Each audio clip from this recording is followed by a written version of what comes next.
ദൈവനാമം മഹത്വപ്പെടട്ടെ. ഏറെ സ്നേഹാദരണീയനായ യേശുദാസച്ചൻ, മറ്റെല്ലാ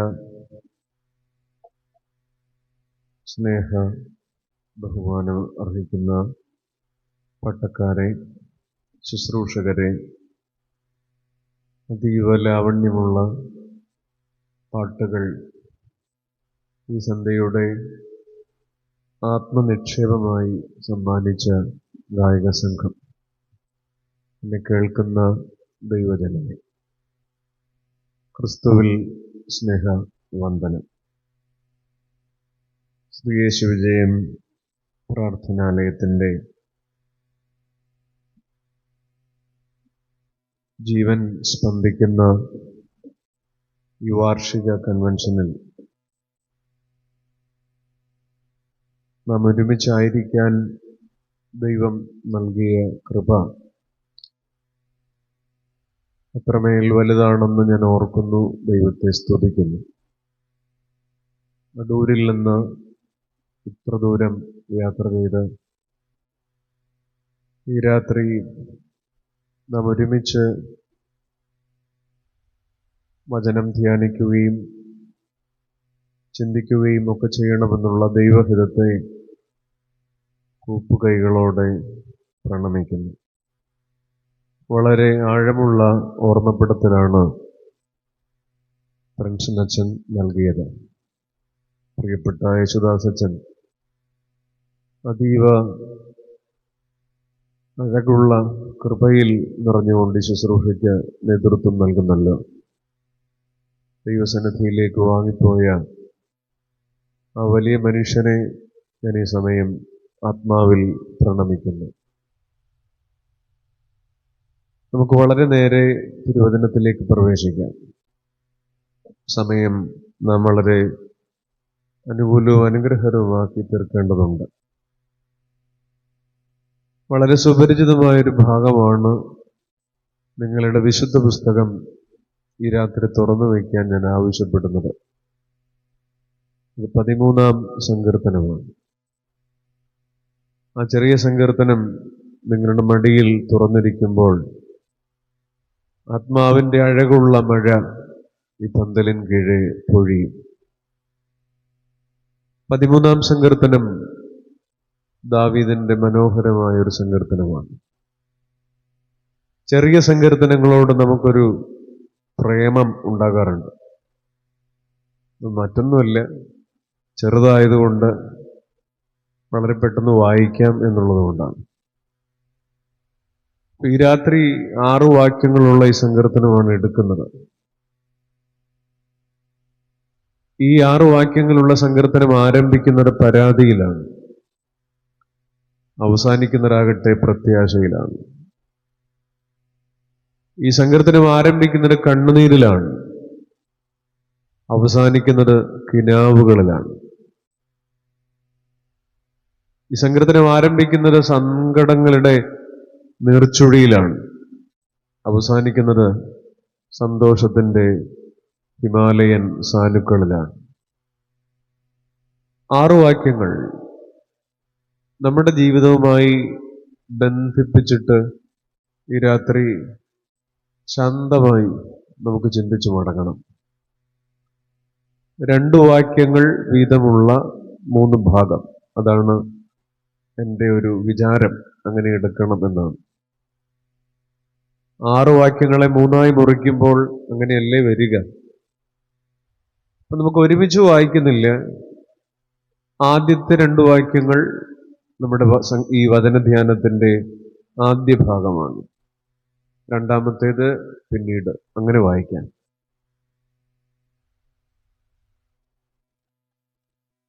വായിച്ചോളൂ. യഹോവേ, എത്രത്തോളം നീ എന്നെ മറന്നുകൊണ്ടിരിക്കും, നീ എത്രത്തോളം നിന്റെ മുഖത്തെ മറയ്ക്കും.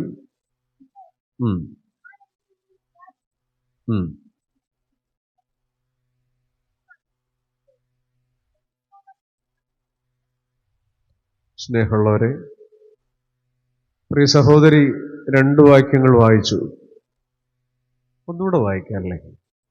മൈക്കെപ്പോഴാണ് കിട്ടിയത്? കിട്ടിയെന്ന് തോന്നുന്നു. വായിച്ചോളൂ. യഹോവേ, എത്രത്തോളം നീ എന്നെ മറന്നുകൊണ്ടിരിക്കും? നീ എത്രത്തോളം നിന്റെ മുഖത്തെ ഞാൻ കാണാതെ വണ്ണം മറയ്ക്കും? എത്രത്തോളം ഞാൻ എന്റെ ഉള്ളിൽ വിചാരം പിടിച്ച് എന്റെ ഹൃദയത്തിൽ ദിവസം പ്രതി ദുഃഖം അനുഭവിക്കേണ്ടി വരും? എത്രത്തോളം എന്റെ ശത്രു എന്റെ മേൽ ഉയർന്നിരിക്കും? ഞാൻ പറഞ്ഞില്ലേ, പരാതിയുടെ പടുകുഴിയിലാണിത് തുടങ്ങുന്നത്. പരിദേവനങ്ങളുടെ ഭാണ്ഡക്കെട്ട് ദാവീദ് അഴിച്ചു വെക്കുക. നിങ്ങൾ നോക്കൂ, ഈ രണ്ട് വാക്യങ്ങളിൽ സങ്കടത്തിന്റെ മഴത്തുള്ളി പോലെ ആവർത്തിച്ചൊരു പദമുണ്ട്. ഏതാണ് പറയുന്നേ? എത്രത്തോളം, ഹൗ ലോങ് എന്നാണത്. ഒരാൾ എപ്പോഴാണ് എത്രത്തോളം എന്ന് ചോദിച്ചു പോകുന്നത്? How much, how long, Y me എന്നൊക്കെ ചോദിച്ചു പോകുന്നത്. എനിക്കെന്താ ഇങ്ങനെ? എനിക്കെന്ത് പറ്റി? ഞാൻ എന്തേ ഇങ്ങനെയായി? ദൈവമേ, എന്നെ എന്തേ ഇങ്ങനെ കൈവിട്ടു? എത്രത്തോളം? രണ്ട് കൈയും ഇങ്ങനെ നിസ്സഹായതയുടെ മരണത്തെ ഒരാളെ ചോദിക്കുന്നത് പിടിവിട്ട് നിൽക്കുമ്പോഴാണ്. അവസാനത്തെ ആശ്രയവും നഷ്ടപ്പെടുമ്പോഴാണ്, ഗതികെട്ട് നിൽക്കുമ്പോഴാണ് ഒരാളെ ചോദിക്കുക ഹൗ ലോങ്, എത്രത്തോളം. അതാണ് സങ്കടത്തുള്ളിയായി 4 തവണ അവിടെയുണ്ട്. എത്രത്തോളം നീ എന്നെ മറക്കും? എത്രത്തോളം ഞാൻ എൻ്റെ ഉള്ളിൽ ഈ സങ്കടം ഇങ്ങനെ പിടിച്ചു വെക്കേണ്ടി വരും? അങ്ങനെ തന്നെയാണ് എഴുതിയിരിക്കുന്നത്. എത്രത്തോളം ഓരോ ദിവസവും ഞാൻ ഈ ദുഃഖത്തെ തള്ളി നീക്കും. ഇതിനെ വിളിക്കുന്നൊരു പേര്, സാധാരണ മനുഷ്യൻ പോകുന്ന വഴിയാണത്, midnight of the soul എന്നാണ്. ആത്മാവിന്റെ പാതിരാത്രി എന്ന് പറഞ്ഞാൽ ദൈവം പോലും കൈവിട്ടു എന്ന ഒരു തോന്നലിന്റെ നിമിഷമാണ് ആത്മാവിന്റെ പാതിരാത്രി, dark night of the soul. ദൈവമേ, നീ എന്നെ കളഞ്ഞോ? എന്നെ ഉപേക്ഷിച്ചോ? ആദ്യത്തെ 2 വാക്യങ്ങൾ അകത്ത് മുഴുവൻ ഇതാണ്. ഞാൻ ഈ ആദ്യത്തെ 2 വാക്യങ്ങൾക്ക് ഒരു തലക്കെട്ട് വിളിക്കുകയാണ്, ലൈഫ് ഇമേഴ്സ്ഡ് ഇൻ മെലങ്കളി. വിഷാദങ്ങളിൽ വീണുപോയൊരു ജീവിതം, ഡിപ്രഷൻ, മെലങ്കളി എന്നൊക്കെ പറയും. ചിരിക്കാത്ത മനുഷ്യര്, സങ്കടം ഉള്ളിൽ കുഴിച്ചുകൂടുന്നവര്, അകത്തേക്ക് കരയുന്ന മനുഷ്യര് ഈ പന്തലിന്റെ കീഴില്ലേ. ആദ്യത്തെ 2 വാക്യങ്ങൾ എന്റെ ശ്രോതാക്കളിൽ ചിലരുടെയെങ്കിലുമൊക്കെ അവസ്ഥയാണ്. ദൈവമേ, എത്രത്തോളം, എത്രത്തോളം. അകത്തേക്ക് കരയുന്ന മനുഷ്യനാണ് ദാവീദ്. ഇത് ഈ ബൈബിളിൽ ഒത്തിരി എടുത്തുണ്ട്. ഈ ആത്മാവിന്റെ പാതിരാത്രി, ഇയ്യോബ് 6:13 ഇയ്യോബ് ചോദിക്കുന്നുണ്ട്, ഞാൻ കേവലം തുണയില്ലാത്തവനല്ലയോ? രക്ഷ എന്നെ വിട്ടുപോയില്ലയോ? ദൈവം പോലും കളഞ്ഞല്ലോ. ഇരമ്യാവിൽ, വിലാപങ്ങളിൽ ഇരമ്യാവ് കരയുന്നുണ്ട്, ദൈവം പോലും ഉപേക്ഷിച്ചു. ഈ പുസ്തകത്തിൽ പലയിടത്തുമുണ്ട് തെല്ലിടറിപ്പോകുന്ന മനുഷ്യർ, തെല്ല് പാളിപ്പോകുന്ന മനുഷ്യര്, പൊള്ളിപ്പോകുന്ന മനുഷ്യര്. ദൈവം പോലും കളഞ്ഞു പോയല്ലോ. നമ്മളിൽ നിന്ന് ദൈവം കളഞ്ഞു പോകുന്ന നിമിഷത്തിന്റെ പേരാണ് ആത്മാവിന്റെ പാതിരാത്രി. നമ്മളിൽ നിന്ന് ദൈവം കളഞ്ഞു പോകില്ലേ? ചില സമയത്ത് നമ്മുടെ ദൈവം നമ്മളിൽ നിന്ന് കളഞ്ഞു പോകും. ദൈവം പോലും എന്താ ദൈവം ഇങ്ങനെ കൈവിട്ടത്? എത്രത്തോളം, എത്രത്തോളം? പ്രിയപ്പെട്ടവരെ, എന്താ ഉത്തരം? വിഷാദങ്ങളിൽ ഉരുകുന്ന ജീവിതങ്ങൾ. ഇന്ന് രാത്രി എൻ്റെ ശ്രോതാക്കളിൽ ചില മനുഷ്യരെങ്കിലും വളരെ ഭാരപ്പെട്ടിരിക്കുന്നത് എനിക്ക് കാണാം. എന്താണ് കാരണം എന്നറിയില്ല. വ്യാഖ്യാനിക്കാനാകാത്തൊരു വിഷാദത്തിന്റെ കല്ല് പലരുടെയും ചങ്കത്ത് കിടപ്പുണ്ട്. നിങ്ങളിൽ തമ്മിൽ പലരും ചോദിക്കുന്നുണ്ട്, എന്താ നിനക്കൊരു വിഷമം? ഒന്നുമില്ല എന്ന് പറയുമ്പോൾ പോലും നമുക്ക് വെളിപ്പെടുത്താൻ പറ്റാത്ത ഒരു സങ്കടത്തിന്റെ കല്ല് അകത്തിട്ടോണ്ട് വന്നിരിക്കുന്ന മനുഷ്യരിവിടില്ലേ? സഞ്ചരിക്കുന്ന അഗ്നിപർവ്വതങ്ങളിൽ ചുവന്ന കസേരയിലുണ്ടെന്ന് പറഞ്ഞാൽ നിങ്ങൾ എന്നോട് വിയോജിക്കുക? അടുത്തിരിക്കുന്നവരുടെ ചങ്കുരുകുന്നത് നമുക്ക് കാണാൻ പറ്റിയിട്ടുണ്ടോ? ഇല്ല. നമ്മൾ അടുത്തിരിക്കുന്നുണ്ട്, ചിരിക്കുന്നുണ്ട്, കുശലം ചൊല്ലുന്നുണ്ട്. പക്ഷെ നമ്മുടെ അടുത്തിരിക്കുന്നവർ അകത്തേക്ക് കരയുന്നുണ്ട്. ഈ പുസ്തകത്തിൽ ഒത്തിരി പേരുണ്ട്.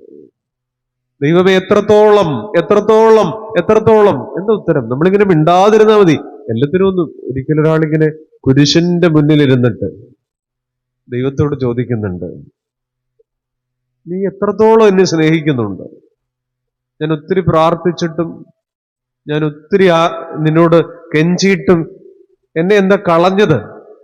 എന്നെ എന്താ ഉപേക്ഷിച്ചത്? ആ മനുഷ്യനിങ്ങനെ മിണ്ടാതെ കണ്ണും പൊട്ടിയിരിക്കുമ്പോ എന്നെ കളഞ്ഞോ? എത്രത്തോളം എത്രത്തോളം എന്ന് ചോദിക്കുമ്പം ഈ കുരിശി മനുഷ്യന് കൊടുക്കുന്ന ഒരു ഉത്തരമുണ്ട്. ഈ കുരിശി മനുഷ്യന് കൊടുക്കുന്ന ഒരു ഉത്തരമുണ്ട്. എത്രമാത്രം എന്നെ നീ സ്നേഹിക്കുന്നെന്നു ഞാൻ ചോദ്യമുന്നയിച്ച നാളിലും സാധ്യമായ രീതിയിൽ കൈവിരിച്ചു ക്രൂശതിൽ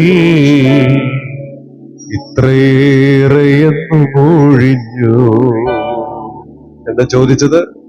ദൈവമേ എത്രമാത്രം എത്രത്തോളം, ഹൗ മച്ച് എന്നെ സ്നേഹിക്കുന്നുണ്ടോ?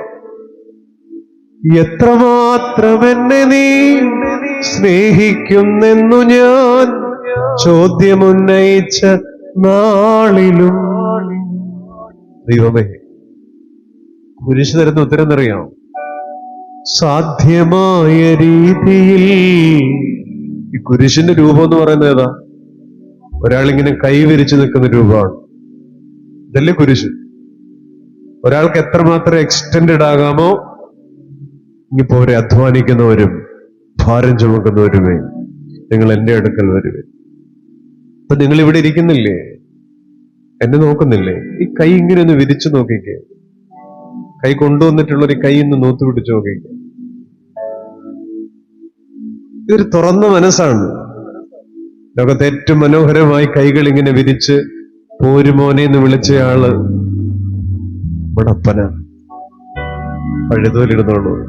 സാധ്യമായ രീതിയിൽ കൈവിരിച്ചു ക്രൂശതിൽ ഇത്രയേറെയെന്നു മൂഴിഞ്ഞു. എന്ന് വെച്ചാ എത്രമാത്രം എത്രമാത്രം എന്ന് ചോദിച്ചപ്പോ ഇത്രയാണ് കുഞ്ഞേ. സാധ്യമായ രീതിയിൽ. ഇതിലും കൂടുതൽ എങ്ങനെയാണ് മോനെ മോളെ നിനക്ക് വേണ്ടി ഞാൻ എന്റെ കൈവരിക്കുക? സാധ്യമായ രീതിയിൽ കൈവിരിച്ചു ക്രൂശതിൽ ഇത്രയേറെ. നമ്മൾ പ്രാർത്ഥിച്ചാൽ ഒരൊറ്റ ഉത്തരേ ഉള്ളൂ, ഹൗ മച്ച്? ദീസ് മച്ച്, ഇത്രമേൽ. കോടാനുകൂടി പാപം മറന്നെന്നെ മാറോടു ചേർത്തിടുവാൻ നെഞ്ചിൽ നെരിപ്പോടു കത്തുന്ന നേരം.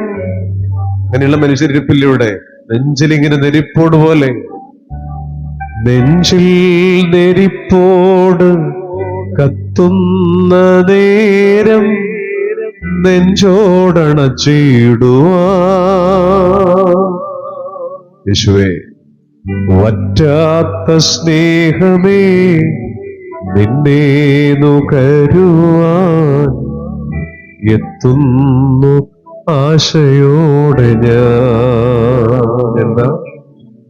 വറ്റാത്ത സ്നേഹമേ നിന്നെ നുകരുവാൻ എത്തുന്നു ആശയോടെ ഞാൻ. How much? എത്രമാത്രം എത്രത്തോളം എന്റെ അപ്പ. സ്വർഗം തരുന്ന ഒരൊറ്റ ഉത്തരേ ഉള്ളൂ, കുഞ്ഞേ ഇത്രത്തോളം. സ്വർഗത്തേക്ക് പോകുന്ന എല്ലാ എത്രത്തോളത്തിനും സ്വർഗത്തിൽ നിന്ന് ഇറങ്ങി വരുന്നൊരു ഉത്തരവുണ്ട്. എന്തോന്ന് പറഞ്ഞു? ഉറക്കെ പറഞ്ഞു, ഉറക്കെ പറ. ഇത്രത്തോളം. ഉറക്കെ പറഞ്ഞു, ഇത്രത്തോളം യഹോവ സഹായിച്ചു. ഈ എത്രത്തോളം എന്ന് നമ്മൾ ചോദിക്കുമ്പോൾ അതിന്റെ കൂടെ ചേർക്കാവുന്ന ചിഹ്നം ഏതാണ്? ഞങ്ങൾക്ക് ആകെ ഒരു ചിഹ്നമുള്ള ചോദിപ്പ് ഈ തദ്ദേശ തെരഞ്ഞെടുപ്പ് ഞങ്ങൾ കുത്തിയിട്ടുണ്ട്. മലയാള ഭാഷയിൽ ചിഹ്നങ്ങളില്ലേ? എത്രത്തോളം ചോദിക്കും എന്റെ കൂടെ ചേർക്കാവുന്ന ചിഹ്നം ഏതാണ്? അങ്ങനെ യൂറോപ്പിൽ നിന്നൊക്കെ ലീവിന് വന്നിരിക്കുന്നവരാണെന്ന് തോന്നുന്നു. മലയാളം അത്ര പിടിയില്ല. ക്വസ്റ്റ്യൻ മാർക്കാ. എത്രത്തോളം? ക്വസ്റ്റ്യൻ മാർക്കാ. ക്വസ്റ്റ്യൻ മാർക്ക് എങ്ങനെ ഇരിക്കും? കൈ വിരിച്ച് പത്തി വിരിച്ച് വെക്കണ പാമ്പിന്റെ രൂപമാണ്. ആഞ്ഞു കൊത്തുന്നു. മൂർച്ചയുള്ള അമ്പിന്റെ സിൽക്കാരം പോലെ നമ്മളെ കുത്തി നോവിക്കും.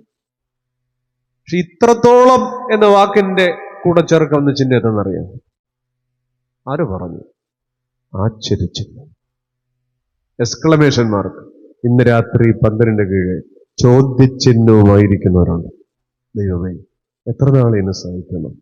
ഈ ഭാരത്തെ ഞാൻ എത്ര നാൾ കൊണ്ടു നടക്കണം? ഒറ്റേ ഉള്ളൂ. ഈ രാത്രി നാം പ്രാണനോട് ഇരിക്കുന്നു എന്നുള്ളതാണ് കൃപ. ഇത്രത്തോളം. എന്താ? ഇത്രത്തോളം. ഒരുപാട് ചോദ്യങ്ങൾ മനുഷ്യനുണ്ട്. അതാണ് ദാവീദ് ആദ്യ വാക്യങ്ങളിൽ ചോദിക്കുന്നത്. ദൈവമേ, ഈ ആത്മാവിന്റെ പാതിരാത്രിയിൽ വീണുപോയ മനുഷ്യർക്ക് എന്നെ ഉത്തരവുണ്ട്.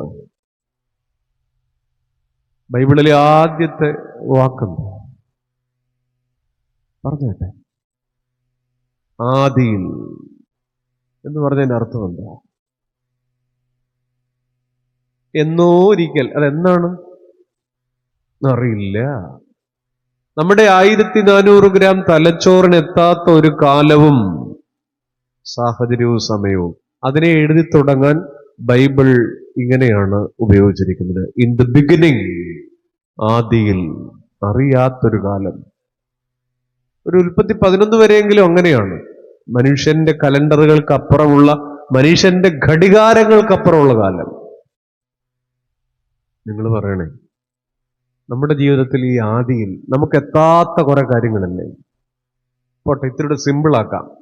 ബൈബിളിലെ ആദ്യത്തെ അക്ഷരം എന്താ? ഒന്ന് പറയുന്നു, നീട്ടിപ്പോരട്ടെ എന്ന് പറഞ്ഞ അർത്ഥം എന്താ? എടി, അവളെവിടെ പോയി? അവനെ കണ്ടോ?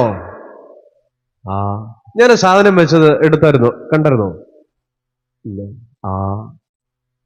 എന്ന് പറയുന്നത് ഈ എത്രത്തോളം എന്താ ഇങ്ങനെ?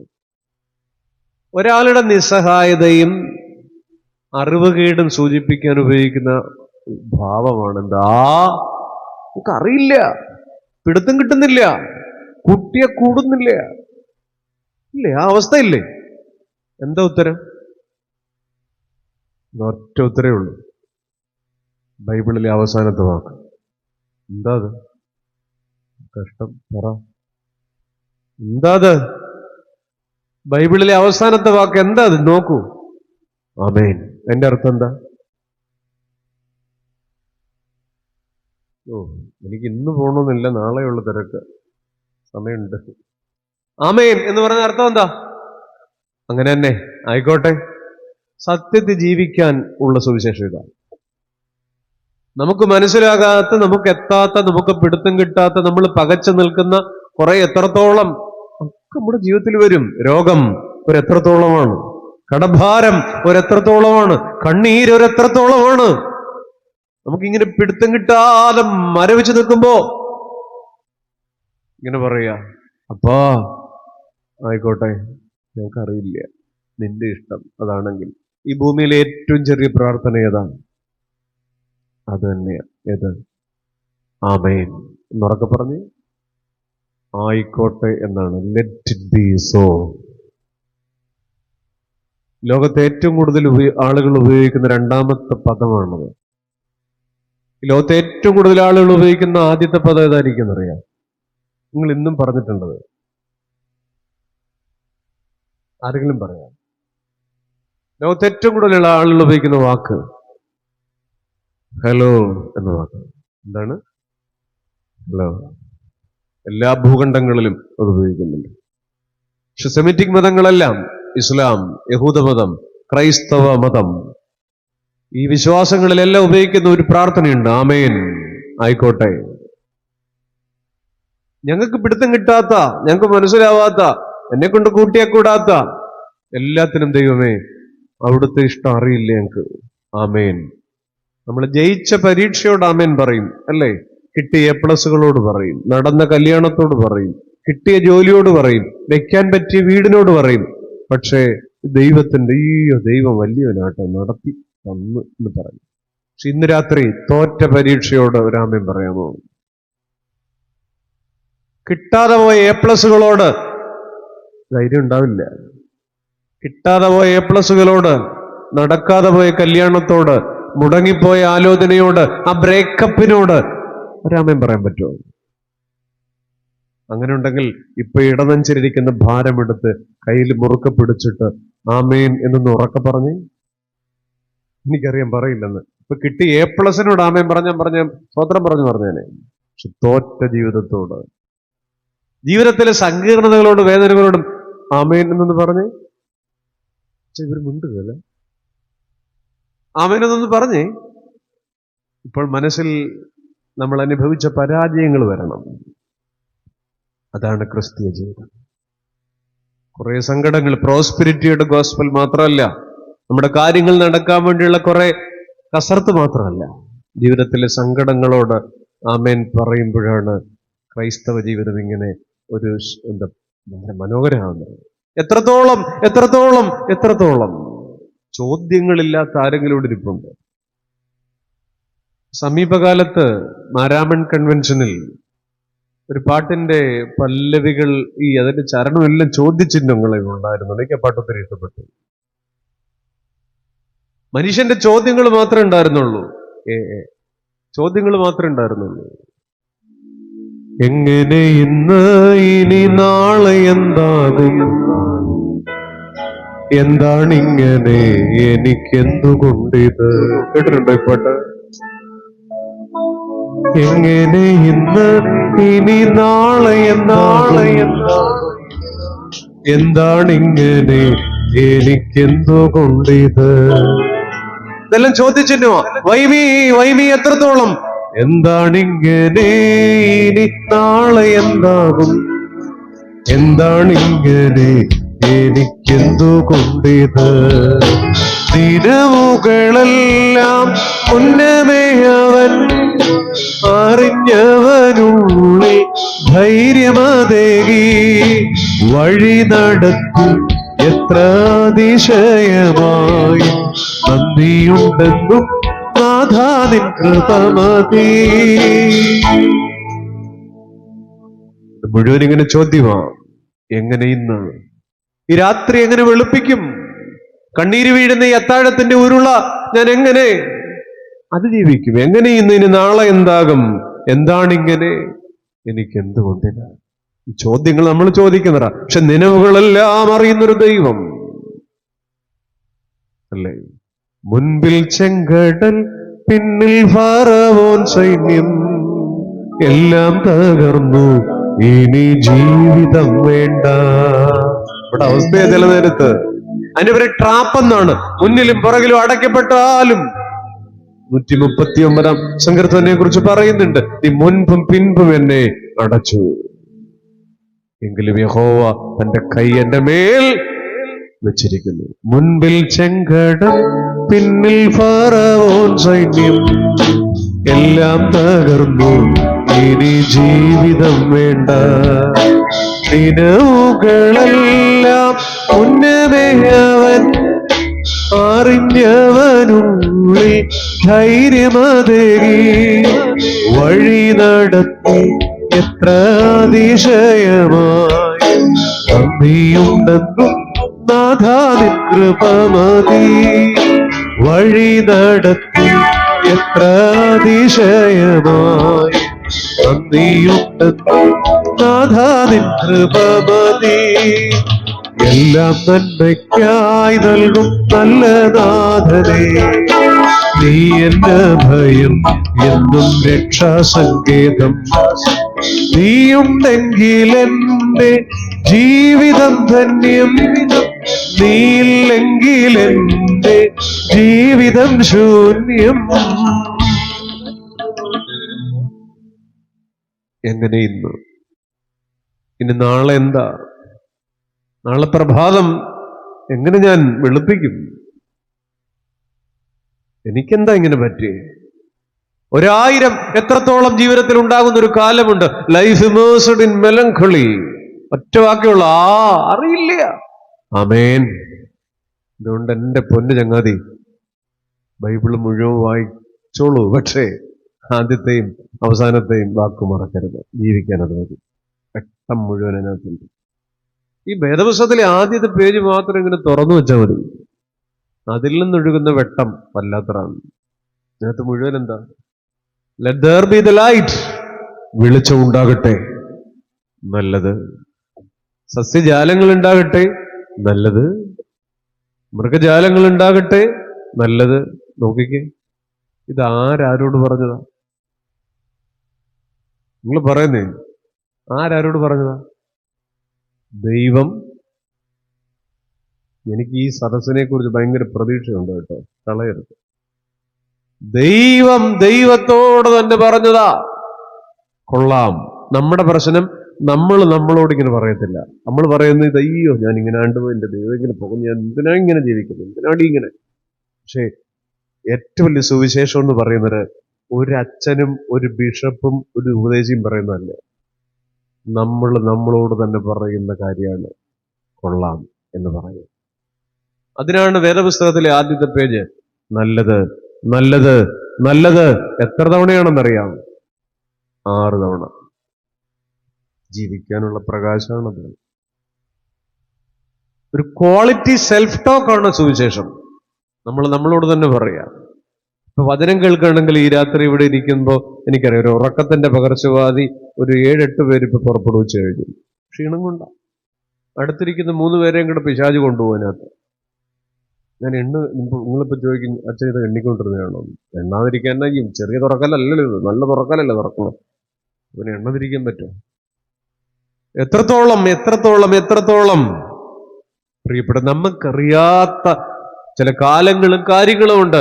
മനുഷ്യൻ ഇങ്ങനെ ചോദിച്ചു പോകുന്ന നമ്മുടെയൊക്കെ ആത്മാവിന്റെ പാതിരാത്രിയാണ്. ദൈവമേ, എന്തുകൊണ്ട്? സത്യത്തിൽ ഈ രാത്രി ഞാൻ പറയട്ടെ, ദൈവം തരാതെ പോയ ഭാരങ്ങൾക്കൊന്ന് നന്ദി പറയാമോ? ഈ രാത്രി നാം ഒരു ICUവിന്റെ വാതിൽക്കൽ കാത്തു നിൽക്കേണ്ടി വരുന്നില്ല. ഈ രാത്രി നമ്മളുടെ പ്രിയപ്പെട്ടവരുടെ മരണം കാണാൻ ഒരുപക്ഷെ ഈ സന്ധിക്ക് നമുക്ക് ഇടയാവുന്നില്ല. നമ്മളുടെ കുഞ്ഞുങ്ങളുടെ കണ്ണീര് നമ്മുടെ മുമ്പിൽ ഈ രാത്രി വീഴുന്നില്ല. ദൈവം തരാതെ പോയ ഭാരങ്ങൾക്ക് നന്ദി പറ, അല്ലേ?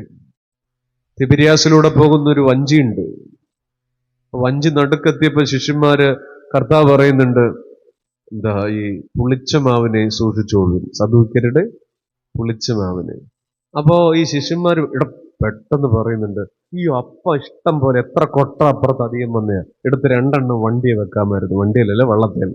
മറന്നുപോയല്ലോ, പണി കിട്ടിയിലൂടെ തോമാച്ച പത്രോസ്. അപ്പൊ കർത്താവ് ചോദിക്കുന്നുണ്ട്, മക്കളെ, അപ്പം എടുക്കാ, അതല്ല വിഷയം. കർത്താവ് പറഞ്ഞു വേറെയാണ്. ഇവർ ഈ മാവെന്ന് കേട്ടപ്പോഴും എന്നാ വിചാരിച്ച്? അപ്പമാണെന്ന്. ഞാൻ ചോദിക്കാൻ വന്നേ അതല്ല. ഈ വള്ളം പോകുന്നത് ഒരു വൈകുന്നേരം ഒരു 4 മണിക്കാണെന്ന് കൂട്ടിക്കോളൂ. അവർ ഈ സങ്കടപ്പെടുന്നത് അന്നേരത്തെ വിശപ്പിനെ കുറിച്ചാണോ? അല്ല, വൈകിട്ട് കഴിക്കാൻ അപ്പം എടുത്തില്ലല്ലോ എന്നാണ്. അപ്പൊ കർത്താവ് അവരോട് പറയുന്നൊരു മറുപടി ഉണ്ട്. 5 അപ്പം കൊണ്ട് 5000 പേരെ കഴിഞ്ഞ മാസം 14-ാം തീയതി, പുസ്തകത്തിലില്ല, 14-ാം തീയതി നമ്മുടെ തിബിരിയാസ് പുൽപ്പുറത്ത് വെച്ച് പോഷിപ്പിച്ചപ്പോ, അന്ത്രയോസേ, മക്കളെ എത്ര കഷ്ണം ആദ്യം ഉണ്ടായിരുന്നടാ? കുറെ ഉണ്ടായിരുന്നു. അതിന്റെ അങ്ങേ മാസം ജൂലൈ മാസം 6-ാം തീയതി മറ്റവിടത്ത് വെച്ചിട്ട് 4 അപ്പം കൊണ്ട് 7000 പേരെ പോഷിപ്പിച്ചപ്പോ, ഫിലിപ്പോസേ, മോനെ, മക്കളെ, ചക്കരക്കുട്ട, എത്ര കഷ്ണം ആദ്യം ഉണ്ടായിരുന്നടാ?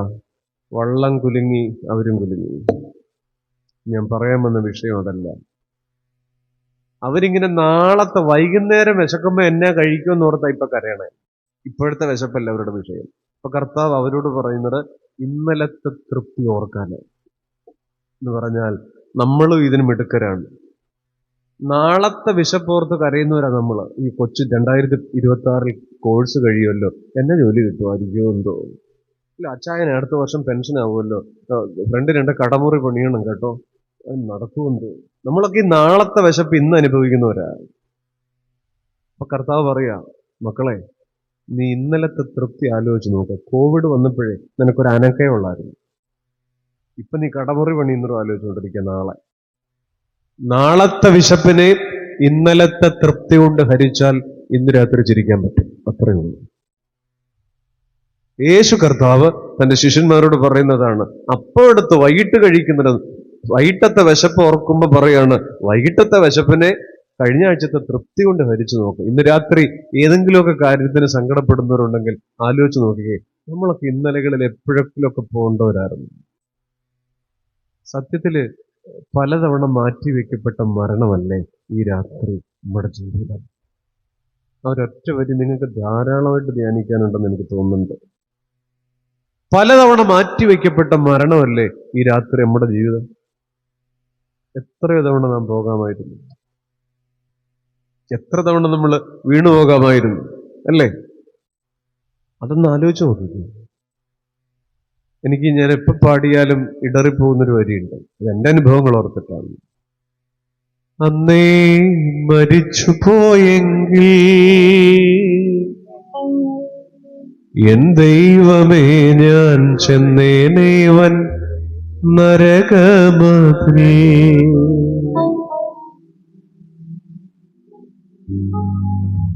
അന്നേ മരിച്ചു പോയെങ്കിൽ എൻ ദൈവമേ ഞാൻ ചെന്നേനേവൻ നരകമതിൽ. തന്നു നിൻ കൃപാവരം ഇന്നും ജീവിച്ചിടുവാൻ. തന്നു നിൻ കൃപാവരം ഇന്നും ജീവിച്ചിടുവാൻ. നിന്നാത്മശക്തിയാലെ നിത്യം നടത്തേണമേ. ലോകത്തിൻ മോഹങ്ങൾ കൊണ്ട് വീരഞ്ഞോടിഞ്ഞ സ്വർഗ ഭാഗ്യങ്ങൾ വെടിഞ്ഞു. പ്രിയപ്പെട്ടവരെ, അന്നേ മരിച്ചു പോയെങ്കിൽ എൻ ദൈവമേ ഞാൻ ചെന്നേനെ വൻ നരകമുതൽ. അതെന്നാണ്? ഓപ്പറേഷന് വേണ്ടിയിട്ട് നമ്മളെ തന്നെ ആ സ്ട്രെച്ചറിൽ കിടത്തി ഓപ്പറേഷൻ തിയേറ്ററിന്റെ ഉള്ളിലേക്ക് മെല്ലെ ഉന്തിക്കൊണ്ടുപോയ ആ പകലില്ലേ, അതാണെന്ന്. അന്ന് നീ മരിക്കാമായിരുന്നു, പിന്നെ നിർത്തിയിരിക്കാൻ, നരകത്തിൽ പോകാതിരിക്കാൻ. ഒരപകടത്തിൽ നമ്മളിങ്ങനെ റോഡിൽ പാളിപ്പോയ ദിവസമില്ല ചേട്ടാ, അതിനേക്കാൾ ചെറിയ വീഴ്ച സംഭവിച്ചവര് പലരും പോയിട്ടുണ്ട് നേരത്തെ. എന്നിട്ടും നമ്മളെ പിന്നെ നിർത്തിയിട്ടില്ലേ? പറയുമ്പോൾ എനിക്ക് വലിയ സങ്കടമാണ്. ഞാൻ വലിയ 2 അപകടത്തില് വല്ലാതെ തകർക്കപ്പെട്ടൊരു മനുഷ്യനാണ്. അപ്പൊ ഞാൻ ഓർക്കും ഇത് പാടുമ്പോ, അന്നേ മരിച്ചു പോയെങ്കിൽ പിന്നെയും നിർത്തിയിരിക്കുകയാണ്. പലതവണ മാറ്റിവെക്കപ്പെട്ട മരണമാ ഈ രാത്രി നമ്മുടെ ജീവിതം. ആലോചിച്ച് നോക്കിക്കേ, ആ സ്കാനിങ്ങിന്റെ റിസൾട്ട് നമ്മൾ മേടിച്ചപ്പോ, ആ തീരാരോഗത്തിന്റെ ലക്ഷണങ്ങൾ അതിൽ എഴുതിയിരുന്നപ്പോ, ഇവിടം കൊണ്ട് അവസാനിച്ചു എത്രത്തോളം എന്ന് ചോദിച്ചപ്പോ, എന്റെ സദസ്സിൽ എന്നെ കേൾക്കുന്ന ആർക്കാണ് ആ അന്ന് എന്നൊന്ന് പറയാനില്ലാത്തത്? മിക്ക പേർക്കും ഇല്ലേ? നിങ്ങളുടെ പ്രായം ഒന്ന് ആലോചിച്ച് നോക്കിക്കേ. ഈ 62 വയസ്സിന്റെ അകത്ത്, ഈ 47 വയസ്സിന്റെ അകത്ത്, ഈ 73 വയസ്സിന്റെ അകത്ത് എത്ര തവണ നമ്മുടെ മരണം മാറ്റിവെക്കപ്പെട്ടിട്ടുണ്ട്? എത്ര തവണ നമ്മുടെ മരണം മാറ്റിവെക്കപ്പെട്ടിട്ടുണ്ട്? അതുകൊണ്ടാ അന്നേ മരിച്ചു പോയെങ്കിൽ എൻ ദൈവമേ ഞാൻ ചെന്നേനേവൻ നരകമതിൽ. നരകത്തിൽ പോകാതിരിക്കാൻ വേണ്ടിട്ട് തന്നു നിൻ കൃപാവരം ഇന്നും ജീവിച്ചിടുവാൻ. തന്നു നിൻ കൃപാവരം ഇന്നും ജീവിച്ചിടുവാൻ. നിന്നെ ആത്മശക്തിയാലെ നിത്യം നടത്തേണമേ. പ്രിയപ്പെട്ടവരെ, നാളത്തെ വിശപ്പിനെ ഇന്നലത്തെ തൃപ്തി കൊണ്ട് ഹരിച്ചു നോക്കിയാൽ മതി. വല്ലാതെ ആകുലപ്പെട്ടിരിക്കുന്ന പ്രിയപ്പെട്ടവരെ, ഈ കഴിഞ്ഞ നാളുകളിൽ സർവശക്തൻ എന്നെയും നിങ്ങളെ നടത്തിയത് ഓർത്താൽ മതി. നാളത്തെ സങ്കടങ്ങൾ അലിഞ്ഞു പോകും. ഒരു സംശയമില്ല. എത്രത്തോളം എത്രത്തോളം എത്രത്തോളം അല്ലേ? നമ്മൾ വിശ്വസിച്ചേറ്റ് പറയുന്ന ദൈവത്തിനൊരു പ്രത്യേകതയുണ്ട്. നിന്റെ മുഖം മാടിയാൽ ദൈവത്തിന് മുഖം. ശൗലേ ശൗലേ, നീ എന്നെ ഉപദ്രവിക്കുന്നതെന്ത്? നീ ആരാ? നീ ഉപദ്രവിക്കുന്ന നസറായനായ കർത്താവ്. മനുഷ്യന്റെ സങ്കടം അവിടുത്തെ സങ്കടമാണ്, മനുഷ്യന്റെ സന്തോഷം അവിടുത്തെ. അതാണ് ജീവനുള്ള ദൈവം എന്ന് പറയുന്നത്. 1967 വയലാർ എഴുതിയത് അങ്ങനെയല്ലല്ലോ. കണ്ണു തുറക്കാത്ത ദൈവങ്ങളെ, കരയാനറിയാത്ത ചിരിക്കാനറിയാത്ത കളിമൺ പ്രതിമകളെ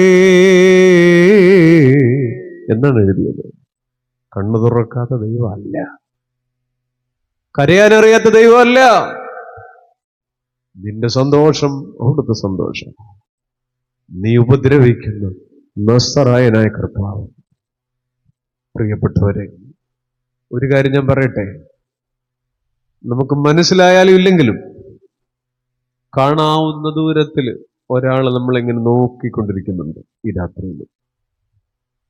എല്ലാ കാലവും ഒരുപോലെ ഇരിക്കാമെന്ന് ഇവിടെ ഇരിക്കുന്ന ആരുടെയും അടുത്ത് വാക്ക് തന്നിട്ടില്ല. എല്ലാ കാലവും ഒരുപോലെ ഇരിക്കാമെന്ന് വാക്ക് തന്നിട്ടില്ല. രോഗം വരാം, കോവിഡ് വരാം, ഷുഗർ കൂടാൻ കുറയാൻ, ജോലി കിട്ടാൻ, ജോലി ഇല്ലാത്ത ദിവസം ഉണ്ടാകാം, രോഗം വന്നേക്കാം, ആശുപത്രി കഴിഞ്ഞേക്കാം. എല്ലാ കാലവും ഒരുപോലെ ഇരിക്കാമെന്ന് പറഞ്ഞിട്ടില്ല. പക്ഷേ എല്ലാ കാലത്തും കൂടെ ഇരിക്കാമെന്ന് ചെവിയില് അടക്കം പറഞ്ഞിട്ടുണ്ട്.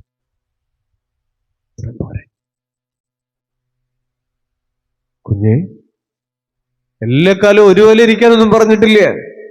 പക്ഷേ എല്ലാ കാലത്തും കൂടെ ഇരിക്കാമെന്ന് ചെവിയില് അടക്കം പറഞ്ഞിട്ടുണ്ട്. ഇത് മതി.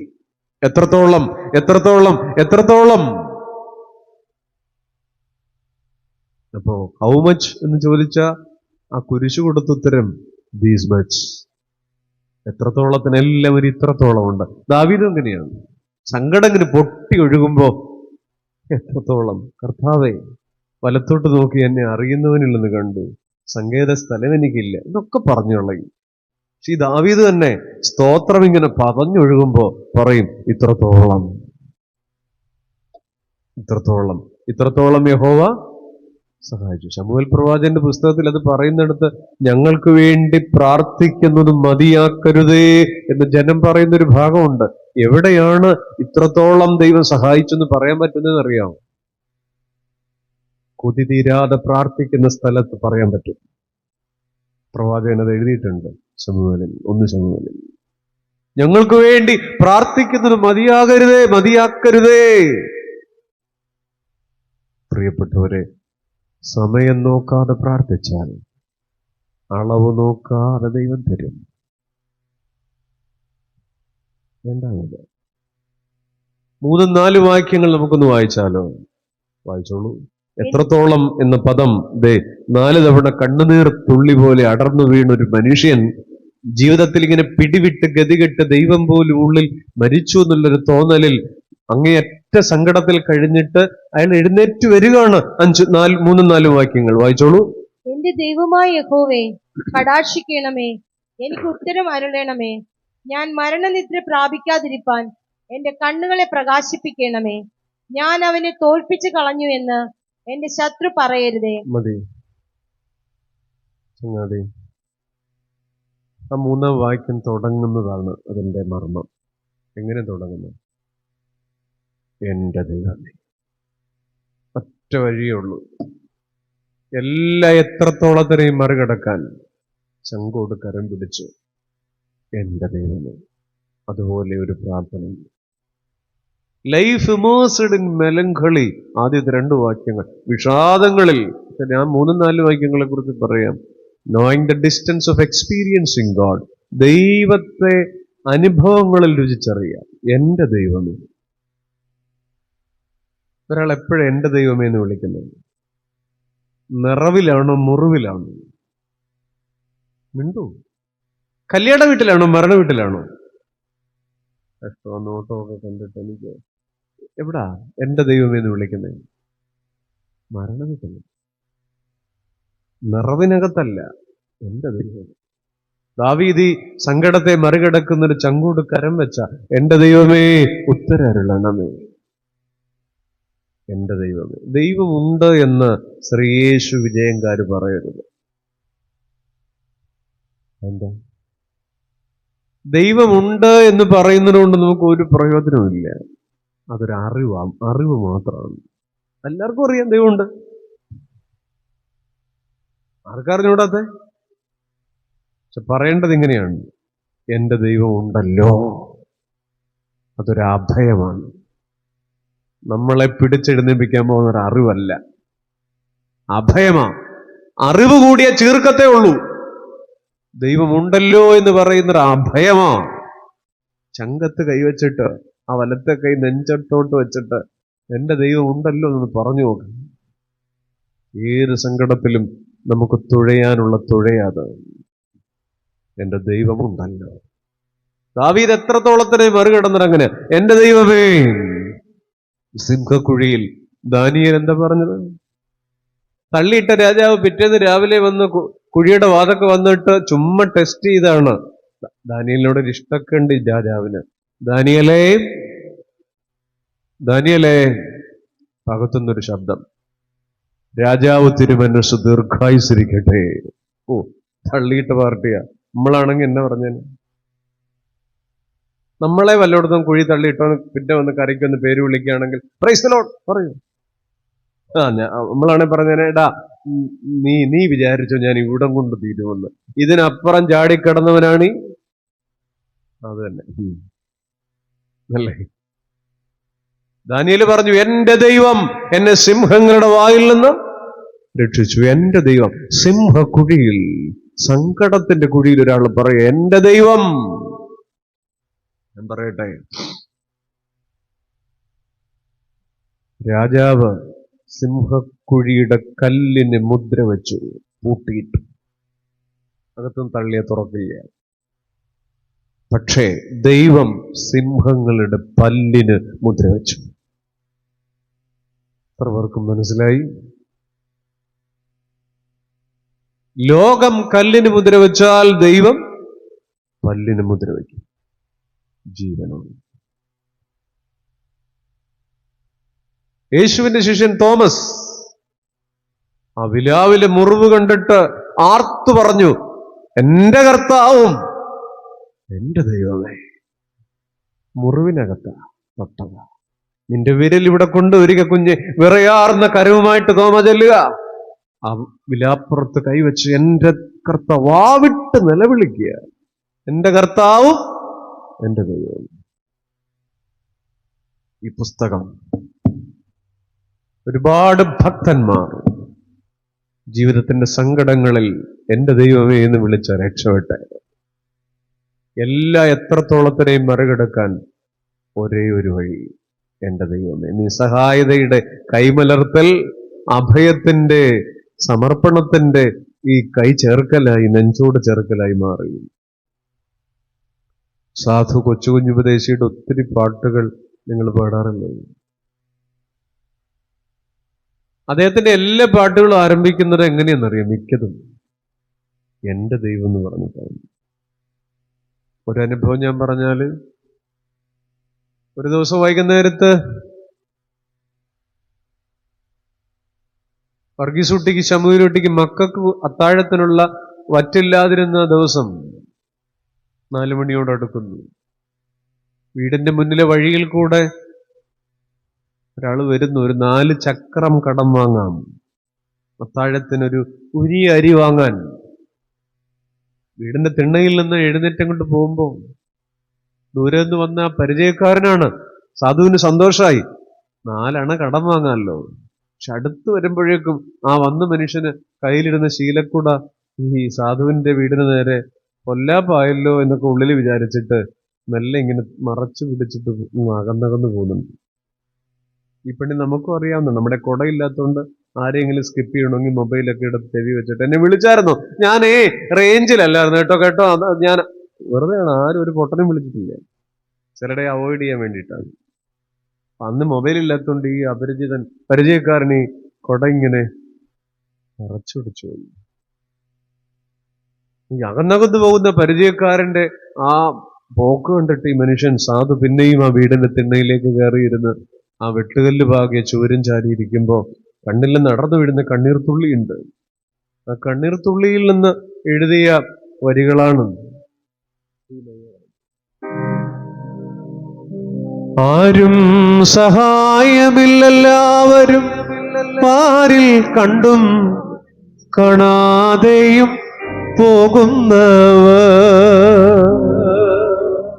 അങ്ങനെ എഴുതിയത് കൊണ്ട് കണ്ടിട്ടും കാണാതെ, കണ്ടിട്ടും കാണാതെ മട്ടിൽ.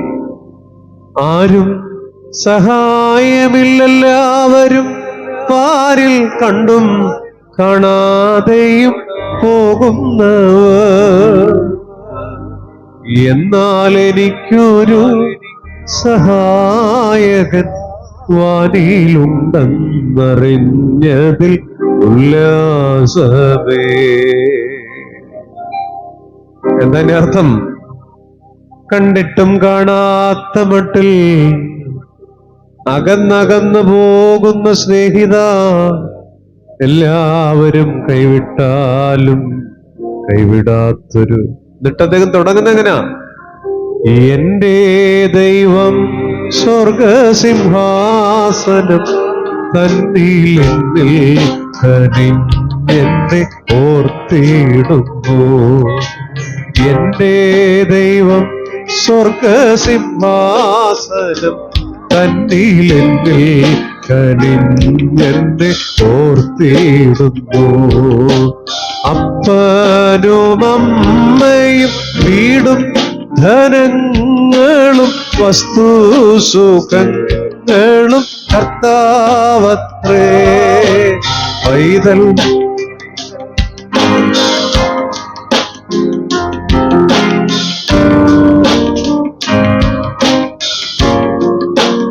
അദ്ദേഹത്തിന്റെ പാട്ടുകളെല്ലാം അങ്ങനെയാണെന്നേ. എന്റെ ദൈവം മഹത്വത്തിൽ ആർദ്രവാനായി ജീവിക്കുമ്പോൾ, അങ്ങനെയല്ലേ തുടങ്ങണേ?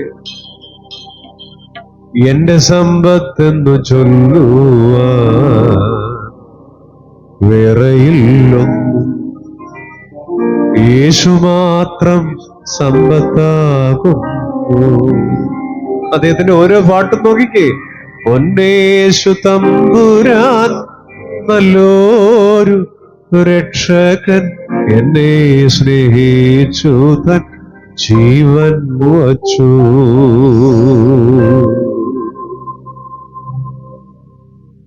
ദുഃഖം പാടിത്തീർത്തൊരു മനുഷ്യനാണ് അദ്ദേഹം. സ്വയം അദ്ദേഹത്തിന്റെ ജീവിതത്തെ വിളിച്ചത് ബാഖായിൻ താഴ്വര എന്നാണ്.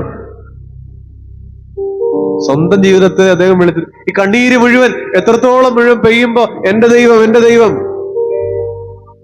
മേജറിലെ ബാഖായിൻ താഴ്വര എന്നാ വിളിച്ച്. എന്നാത്മാവേ നിന്നിൽ ചാഞ്ചല്യമെന്തിന, ബാഖായിൻ താഴ്വര അത്രേത് എന്നാണ് അദ്ദേഹം പാടിയത്. ഞാൻ പറഞ്ഞു വന്നത്, എന്റെ ദൈവം എല്ലാ എത്രത്തോളത്തെയും മറികടക്കാൻ എന്റെ ദൈവമേ. ഈ രാത്രി കരയുന്ന മനസ്സുകൾക്ക്, കേഴുന്ന ആത്മാക്കൾക്ക് ഒരു മരുന്നാണ് എന്റെ ദൈവം. ദൈവം ഉണ്ടെന്ന് പറയരുത്, അത് അറിവാണ്. ദൈവം ഉണ്ടല്ലോ എന്ന് പറയുന്നത് അഭയമാണ്. പ്രിയപ്പെട്ടവരെ, 4 പേര് ഉറങ്ങുന്നുണ്ട്. കുഴപ്പമില്ല, കാരണം നമ്മൾ ചിലതിങ്ങളുടെ കൂടെ ജീവിച്ചാൽ ഉറക്കം വരുകയല്ല. അപ്പൊ പിന്നെ ഇവിടെ വന്നിരുന്ന് എന്നെ ഇതൊക്കെ കാണുമ്പം എനിക്ക് വലിയ സന്തോഷമാണ്. കാരണം നമ്മളെ കാണുമ്പം ഒരാളെ ഉറങ്ങാൻ സഹായിക്കുന്നതിൽ പരമായിട്ടുള്ള നന്മയൊന്നുമില്ല. ചിലതിങ്ങളുടെ കൂടെ ജീവിച്ചാൽ രാത്രിയിലും ഉറക്കം വരില്ല, പകലും ഉറക്കം വരില്ല. ഓക്കെ ആണല്ലോ അല്ലേ? നാളെ വൈകിട്ട് പോരുമ്പോ ഒരു സ്ട്രോങ് ചായ കഴിച്ചിട്ട് പോരുന്നു. പകലത്തെ ക്ഷീണമാണ്, വയ്യാത്തതല്ലയോ? കുഴപ്പമില്ല. നമ്മൾ ആദ്യം നമ്മുടെ കുഞ്ഞുങ്ങളെ പഠിപ്പിക്കുന്ന സങ്കീർത്തനം ഏതാണ്? 23. അതിനകത്ത് എന്താ തുടങ്ങുന്നത്? എങ്ങനെയാണ്? യഹോവ ചൊല്ലിക്ക്, യഹോവ എനിക്ക് മുട്ടുണ്ടാകൽ പച്ചയായ പുൽപ്പുറങ്ങളിൽ. എന്തിനാണ് ആ സങ്കീർത്തനം നമ്മൾ ആദ്യം കുട്ടിയെ പഠിപ്പിച്ചത്? എന്റെ ദൈവം യഹോവ എന്റെ ഇടയൻ. നമ്മുടെ കുഞ്ഞേത് ഗംഗാതീരത്ത് പ്രളയത്തിൽ മുങ്ങിപ്പോയാലും അവന് പറയണം ദൈവം കൂടെയുണ്ട്. ഈ സങ്കീർത്തനം ഏത് ഈജിപ്ഷ്യൻ മരുഭൂമിയിൽ മണൽക്കാട്ടിൽ ചുട്ടുമുള്ളേണ്ടി വരുമ്പോഴും അവൾക്ക് പറയാൻ പറ്റണം, എനിക്കൊരു കർത്താവുണ്ട്, എന്റെ കർത്താവ്. ഒരു വേദശാസ്ത്രവും ഞാൻ ഈ രാത്രി പറയുന്നില്ല. എന്റെ ദൈവം യഹോവ ഞാനൊരു ചോദ്യം ചോദിച്ചോട്ടെ, നമ്മൾ ഈ സങ്കീർത്തനമാണോ അക്ഷരമാണോ മക്കൾ ആദ്യം പഠിച്ചത്? ആരോട് ചോദിക്കണം? ഉറക്കെ പറ. സങ്കീർത്തനമാണോ അക്ഷരമാണോ ആദ്യം പഠിച്ചത്? പറയൂ, കേട്ടില്ല, ഇവിടെ നിന്ന് കിട്ടി. സങ്കീർത്തനം. എന്തിനാ? അതെന്ത് ശരിയാണത്? മലയാളത്തിലെ കൊസറാക്കുള്ളി അക്ഷരം ഇതൊക്കെ പഠിക്കുന്നതിന് മുമ്പ് യഹോവയ നമ്മൾ തുടങ്ങി. നമ്മുടെ കുട്ടിക്ക് അക്ഷരം പഠിക്കുക എന്ന് പറയുന്ന ഒരു പ്രോഗ്രാമിംഗ്, ഒരു സ്റ്റഡിങ് ആണ്, ലേണിംഗ് ആണ്, തല കൊണ്ടാണ് സ്കൂളിൽ പഠിക്കുന്നത്. ഈ ലോകം തരുന്ന അറിവെല്ലാം തല കൊണ്ടാണ്. സങ്കീർത്തനം പഠിച്ചത് ഒരു പ്രോഗ്രാമിംഗ് ആണ്, ഹൃദയം കൊണ്ടാണ്. ഈ സ്റ്റഡിങ്ങും പ്രോഗ്രാമിങ്ങും തമ്മിലുള്ള വ്യത്യാസം തന്നെ. പഠിച്ചതൊക്കെ മറന്നു പോകും. നമ്മുടെ ഇവിടെ പിള്ളേരധികം ഇല്ലാത്ത സ്ഥലമാണ്. പിള്ളേരില്ല, ഉണ്ടാവാൻ പ്രാർത്ഥിക്കാം. എന്തിനാണ് ഈ മാർച്ച് മാസത്തിൽ പരീക്ഷ കഴിഞ്ഞ് 2 മാസത്തെ അവധി? പറ. ഒറ്റ കാര്യമുള്ളൂ, പഠിച്ചൊക്കെ മറക്കാൻ. ഇങ്ങനെല്ലാം അടുത്ത ക്ലാസ് കയറാൻ പറ്റും. സത്യം. നമ്മുടെ വിദ്യാഭ്യാസം എന്ന് പറയുന്ന ഒരു പുട്ടുകുറ്റി വിദ്യാഭ്യാസമാണ്. അങ്ങനെ വിളിക്കണം. പുട്ടുകുറ്റി വിദ്യാഭ്യാസം എന്ന് പറഞ്ഞാൽ പുട്ട് പുഴുങ്ങുന്നത് എങ്ങനെ? അറിയാം. പൊറോട്ടയല്ല, പുട്ടല്ലേ. നമ്മൾ കുറ്റി വെക്കുന്നു, ഈ ഒരു സാധനമില്ലേ, അതെടുത്ത് ചില്ലിടുന്നു, തേങ്ങയിടുന്നു, മാവിടുന്നു, പിന്നെയും തേങ്ങയിടുന്നു, മാവിടുന്നു, പിന്നെയും തേങ്ങയിടുന്നു, പിന്നെ ഒരു അടപ്പ് വെച്ച് അടക്കണ്, ഗ്യാസ് വെക്കണ്, വെടി വെച്ച് കത്തിക്കുന്നു. പിന്നെ കുറെ നേരം കഴിയുമ്പോൾ ഇതിങ്ങനെ ആവി വരുന്നു. പിന്നെ ഒരു കോല് കൊണ്ട് പുറേന്ന് ഇങ്ങനെ കുത്തിയിടുന്നു. അങ്ങനെ കുത്തിയിടുന്നുകൊണ്ടാണ് എന്നാ വിളിച്ചെന്ന് പറയാം, പുട്ട്. ശരിയാണ്, എല്ലാം അങ്ങനെയാണ്. ദോശയെന്ന് വിളിക്കുന്ന എന്തിനാണ്? ഒരു ദോശ ഉണ്ടാക്കുമ്പോൾ എത്ര ഷൂ ഉണ്ട്? ദോശ. അപ്പോട്ടെ, അല്ല പറയാനുള്ള സമയമല്ല. അപ്പൊ വിദ്യാഭ്യാസം എന്ന് പറയുന്നത് ഇതാണ്. ജൂൺ മാസത്തിൽ സ്കൂൾ തുറക്കുന്നു, കുറ്റിയെടുക്കുന്നു, ചില്ലിടുന്നു, സിലബസ് ഇടുന്നു, ഓണപ്പരീക്ഷ പേന ഇടുന്നു, തേങ്ങ ഇടുന്നു, പിന്നെയും സിലബസ് ഇടുന്നു, ക്രിസ്മസ് പരീക്ഷ പിന്നെയും തേങ്ങ ഇടുന്നു, മാർച്ച് വരുന്നു, കൊല്ലപ്പരീക്ഷ വേദിക്കുന്നു, ക്വസ്റ്റ്യൻ പേപ്പർ കിട്ടുന്നു, കോല് കൊണ്ട് കുത്തിയിടുന്നു, പരീക്ഷ തീർന്നു, പൊള്ള. 7ാം ക്ലാസ് കഴിഞ്ഞു, 8ാം ക്ലാസ് കയറുന്നു, പൊള്ള. 8ാം ക്ലാസ് പിന്നെയും ജൂണിൽ കുറ്റിയെടുക്കുന്നു, ഓണപ്പരീക്ഷ, ക്രിസ്മസ് പരീക്ഷ, കൊല്ലപ്പരീക്ഷ, പിന്നെയും മാർച്ചിൽ, അടുത്ത മാർച്ചിൽ പരീക്ഷ പേപ്പർ ആവുന്ന കോലുകൊണ്ട് കുത്തിയിടുന്നു, പിന്നെ പൊള്ള. 8ാം ക്ലാസ് തീർന്നു. 9ാം ക്ലാസ് പിന്നെയും. എത്ര വർഷമായിട്ട് പുട്ട് ഒഴുകിക്കൊണ്ടിരിക്കുക? നമ്മുടെ കൊച്ചിന് എന്നാ അറിയാം? അല്ലേ? പരീക്ഷ കഴിയുമ്പോൾ പഠിച്ചതെല്ലാം മറന്നു പോകാനുള്ള പ്രക്രിയയുടെ പേരാണ് വിദ്യാഭ്യാസം. പക്ഷെ പ്രോഗ്രാമിംഗ് അതല്ല. 3 വയസ്സിൽ നമ്മുടെ കുഞ്ഞു പഠിച്ചു, യഹോവ അവൾ എവിടെ പോയാലും എന്റെ കർത്താവ്, എന്റെ ദൈവം, സർവശക്തനായ ഒരു അപ്പൻ. എനിക്ക് സങ്കീർത്തനത്തിനകത്ത് ഏറ്റവും ഇഷ്ടമുള്ള വരി എന്ന് പറയുന്നത് ഒരൊറ്റ വരിയാണ്, എന്റെ പാനപാത്രവും നിറഞ്ഞു കഴിയും. My cup overflows. എന്റെ പാനപാത്രവും. ഇങ്ങനെ നോക്കിക്കേ, ഈ കണ്ണടച്ചിരുന്നാൽ ജീവിതം ഇങ്ങനെ പതഞ്ഞൊഴുകുന്നതായി തോന്നുക. എന്റെ പാനപാത്രം. ആരാ ഇത് എഴുതിയേക്കണേ? ദാവീദ്. അദ്ദേഹത്തെ കുറിച്ച് നിങ്ങൾ ആലോചിച്ച് നോക്കിക്കേ. ഒന്നും നല്ലതായിരുന്നില്ല. ജീവിതത്തിൽ ഉടനീളം ഓടിക്കൊണ്ടിരുന്നൊരു മനുഷ്യനാണ്. 7 ചേട്ടന്മാരുടെ അനിയനായിട്ട് 8ാമത്തെ ഒരു ചെറുക്കനായിട്ട് വീട്ടിൽ വളർന്നതാണ്. അപ്പൻ പോലും വലിയ ഗൗനിച്ചിട്ടില്ല. ആ വീട്ടിൽ നിന്നാണ് ഇസ്രായേലിന്റെ രണ്ടാമത്തെ രാജാവെന്ന് പറഞ്ഞുകൊണ്ട് ശമൂവേൽ പ്രവാചകൻ ആ വീടിന്റെ പടി കയറി വരുന്നു.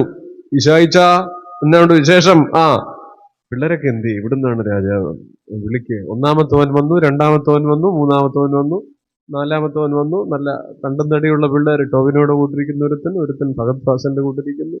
നല്ല സിക്സ് പാക്ക് ഉള്ള ഒരുത്തനുണ്ട്. നാലാമത്തവൻ, അഞ്ചാമത്തവൻ. കൊള്ളാം. പക്ഷെ ഓരോരുത്തരും വന്നു കഴിഞ്ഞ പ്രവാചകൻ പറഞ്ഞു, ഇവനല്ല. 7 എണ്ണം ഇങ്ങനെ സൗന്ദര്യ മത്സരത്തിന് വരുന്ന പോലെ വന്നിട്ട് പോയി. അപ്പൊ പ്രവാചകൻ ചോദിച്ചു, ഇനി ഇല്ലയോ എന്ന് ചോദിച്ചു. നമ്മളാണ് ഓടിച്ചേനെ. ഇവിടെ 1.5 മുറി പിള്ളേരുമായിട്ട് ഇരിക്കുമ്പോഴാണ് അന്ന് 7 എണ്ണം ഇങ്ങനെ വന്നു കഴിയുമ്പോൾ ചോദിക്കുക, ഇനി ഇല്ലയോ എന്ന്. അപ്പൊ പറഞ്ഞു, ഒരുത്തനൊരു പേട്ടി ഇറക്കൻ ഇവിടെ കണ്ട് വിളിയവനെ. വള്ളി നിക്കറിന്റെ ഒരു അറ്റം താങ്ങിക്കൊണ്ടൊരു കൊച്ചി അക്കൻ രംഗപ്രവേശം ചെയ്തു. അവന്റെ പേരാണ് ഇവൻ താൻ ദൈവം തെരഞ്ഞെടുത്തവൻ. അപ്പൊ അപ്പം പോലും അങ്ങനെയാ പറഞ്ഞ, പേട്ടി ഇറക്കാൻ. ചേട്ടന്മാരൊക്കെ ചുമ്മാ ഇട്ട് തട്ടുമായിരുന്നു. അല്ലെങ്കിൽ വീട്ടിൽ ഒത്തിരി ചേട്ടന്മാർ ഇളയതായിട്ട് ജനിക്കരുത്, തട്ടൊരുപാട് കിട്ടും. അങ്ങനെ കിട്ടിയ കുട്ടിയാണ് ദാവീദ്. വളർന്നപ്പോഴോ രാജ്യം ഭരിച്ച ശൗല് ദാവീദിനെ ഓടിച്ചിട്ട് വെട്ടിക്കൊല്ലം നടക്കുമായിരുന്നു.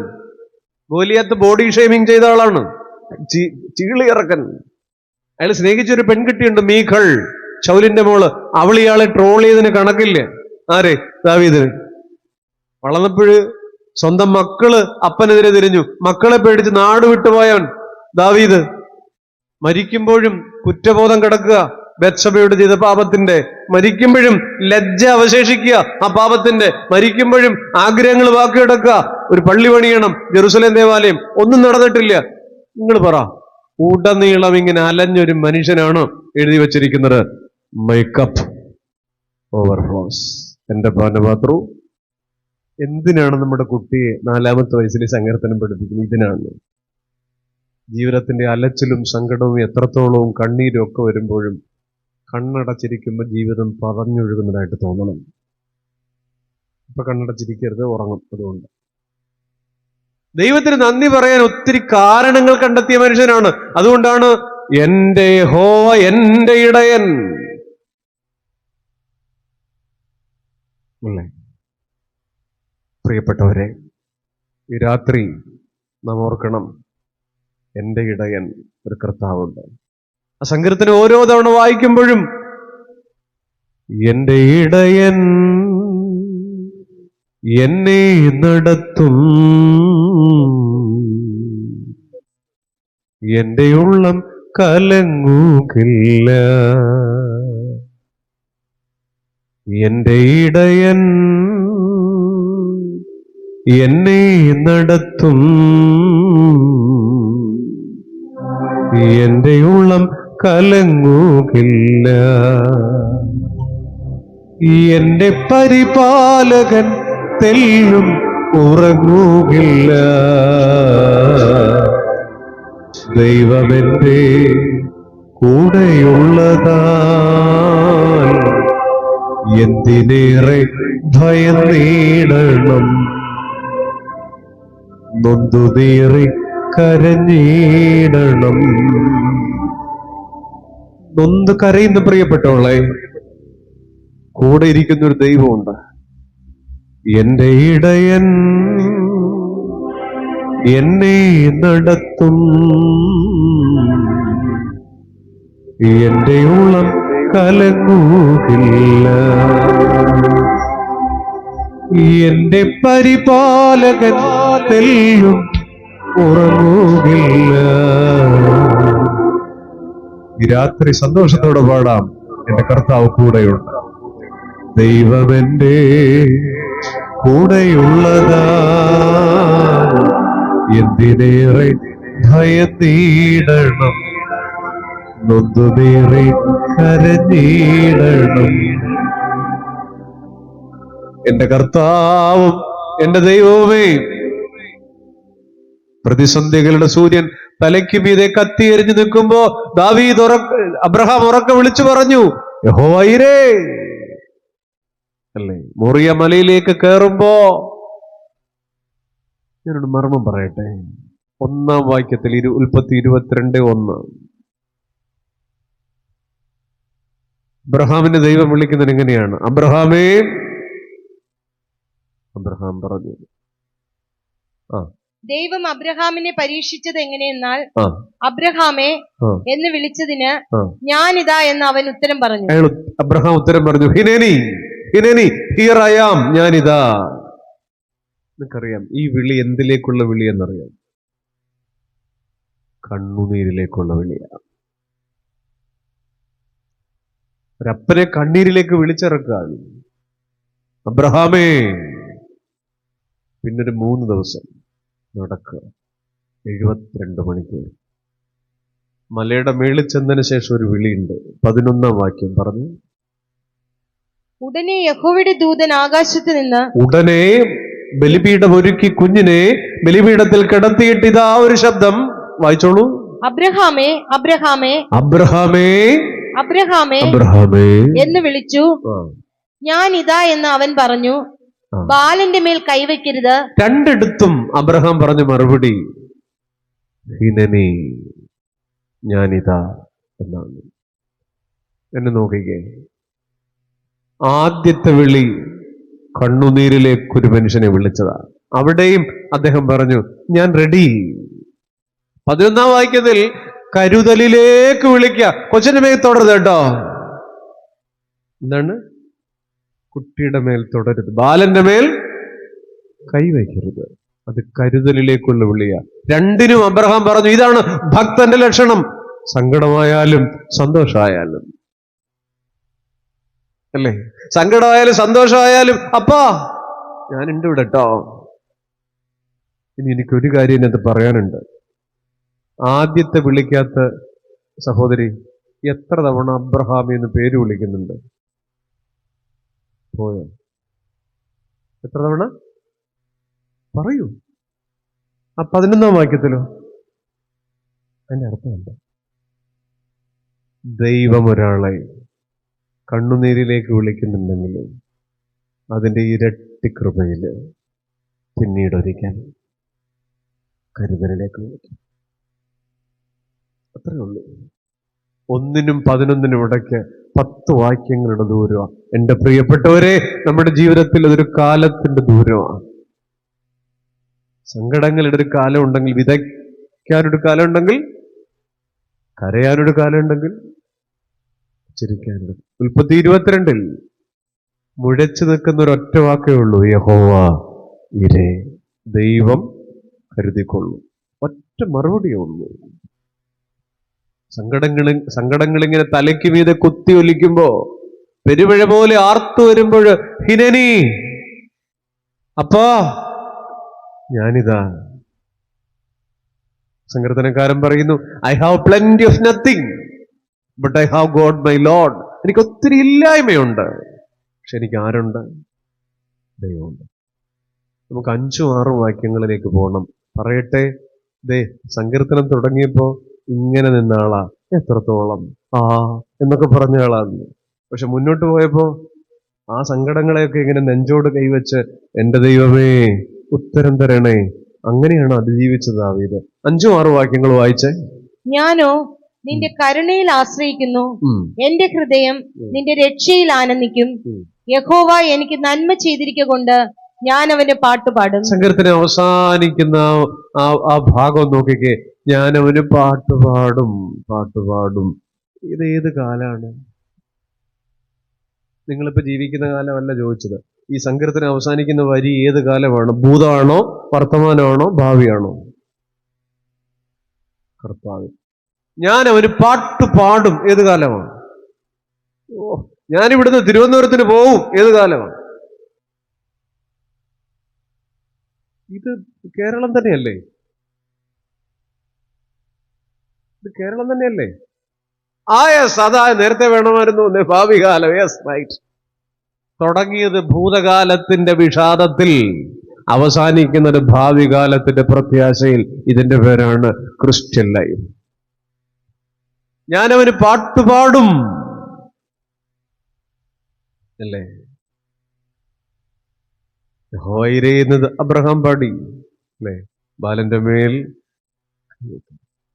അടുത്ത കാലത്തൊരു ക്രിസ്മസിന് ഒരു പള്ളിയിൽ ഒരു സ്കിറ്റ് ചെയ്തു.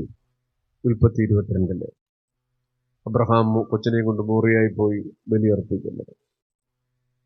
പക്ഷെ സ്കിറ്റ് തിരിച്ചാ ചെയ്തത്. ഇസഹാക്കെ അപ്പന്റെ മേൽ കൈവയ്ക്കും. കാരണം ഇന്നത്തെ കാലം അങ്ങനെയുള്ള കാലം. ഇന്നത്തെ പിള്ളേരാണെങ്കിൽ അബ്രഹാമിനിട്ട് 2 കൊടുത്തിട്ട് സാറാ വിധവയായനെ,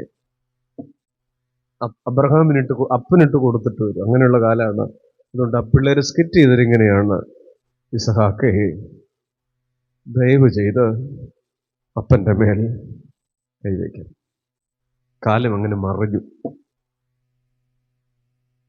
ഞങ്ങളുടെ നാട്ടിലേക്ക് ഒരു ഭാഷയുണ്ട്, പണി പാലും വെള്ളത്തിൽ കൊടുക്കുക. അതുകൂടെ ഉണ്ടോന്ന് അറിയില്ല അല്ലേ? അബ്രഹാമിന് ഒറ്റ ഉള്ളൂ, യഹോവയില്. ഞാനവന് പാട്ട് പാടും, ദാവീദ് പറയാം. അപ്പം ആ ദാവീദ് സങ്കീർത്തനത്തിന്റെ അവസാന ഭാഗം നമ്മൾ ചിന്തിച്ച് നിർത്താം. ഭാവിയുടെ മധുരമറിഞ്ഞ ജീവിതം, വിഷാദങ്ങളിൽ മുഴുകിയ ഭൂതകാലം, ദൈവാനുഭവത്തിന്റെ വർത്തമാനകാലം. എന്റെ ദൈവമേ, ഭാവിയുടെ മധുരം. ഇന്ന് സങ്കടം നിൽക്കുമ്പോഴാണ് പറയുന്നത് ഞാനവന് പാട്ട് പാടും. ദാവീദ് എത്ര തവണ പറഞ്ഞിട്ടുണ്ട്, ഞാൻ ദൈവത്താൽ മതിൽ ചാടിക്കടക്കും. ഇതെല്ലാം ഭാവിയാണ്. ശമൂവേലിന്റെ അമ്മ ഹന്ന കൊച്ചിനു വേണ്ടി പ്രാർത്ഥിച്ചിട്ട് കരഞ്ഞു നൊന്ത് കീറി പള്ളിയിൽ നിന്ന് പോന്നപ്പോ പറഞ്ഞു, 1 ശമൂവേൽ 1:18, അടിയന് തൃക്കണ്ണിൽ കൃപ ലഭിക്കുമാറാകട്ടെ. ഏത് കാലം? ഉറക്കെ പറ. ഭാവി കാലം. അവള് പ്രഗ്നന്റ് ആയിട്ടില്ല ഹന്ന, പക്ഷെ അനുഗ്രഹം കിട്ടുന്നതിന് മുമ്പേ പറയാ, എനിക്ക് കൃപ ലഭിക്കട്ടെ. മറിയം പറഞ്ഞു, സകല തലമുറകളും എന്നെ ഭാഗ്യവതിയെന്ന് വാഴ്ത്തും. ഇടനെഞ്ചിൽ കയറി ചിന്തിക്കളയുന്ന വാള് കയറുമ്പോഴും അവള് പറയാണ് വാഴ്ത്തും. ഈ പുസ്തകം നിങ്ങൾ നോക്കൂ. ഭാവിയുടെ മധുരത്തിൽ ചിരിക്കുന്ന ഭക്തന്റെ സങ്കടത്തിന്റെ മധ്യ ഒരു ചിരിക്കാണ്. നമ്മളിപ്പോ ഇരിക്കുന്ന ഇരിപ്പ് കണ്ടിട്ട് മരണ വീട്ടിൽ നിന്ന് വന്നിരിക്കുന്ന മട്ടല്ലേ പലരും, തലയൊക്കെ ചരിച്ച്.